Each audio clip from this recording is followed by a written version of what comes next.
Chief minister کے چندرشیکھر راؤ نے کہا کہ تلنگانہ قبائلیوں کی ترقی کے لیے کئی اسکیمات پر عمل آوری کے ذریعے ملک میں ایک رول ماڈل بن گئی ہے۔ چیف منسٹر نے 9 اگست کو عالمی یوم آدیواسی کے موقع پر قبائلی طبقات کو مبارکباد دی۔ چندرشیکھر راؤ نے کہا کہ ریاستی حکومت قبائلیوں کی بہبود کے لیے پابند ہے۔ چیف منسٹر نے وضاحت کی کہ قبائلیوں کی ترقی کے لیے گزشتہ 9 سال سے مختلف بہبودی اسکیمات پر عمل آوری کی جا رہی ہے، جس کی وجہ سے ان کی زندگیوں میں معیاری تبدیلیاں آئی ہیں۔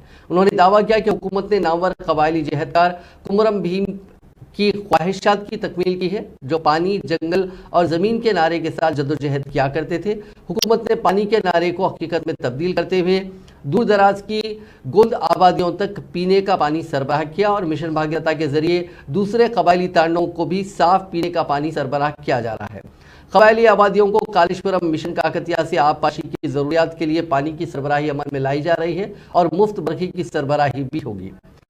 چیف منسٹر نے کہا کہ تلنگانہ ایک ایسی واحد ریاست ہے جو جنگلات کا تحفظ کر رہی ہے۔ قبائلیوں کی زمینات کا تحفظ کرتے ہوئے حکومت نے ان طبقات میں پوڈو اراضی کے پٹے جا تقسیم کیے ہیں۔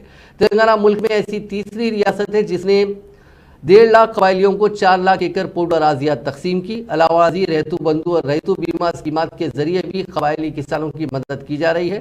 2471 قبائلی آبادیوں کو گرام پنچایتوں میں اپ گریڈ کیا گیا ہے۔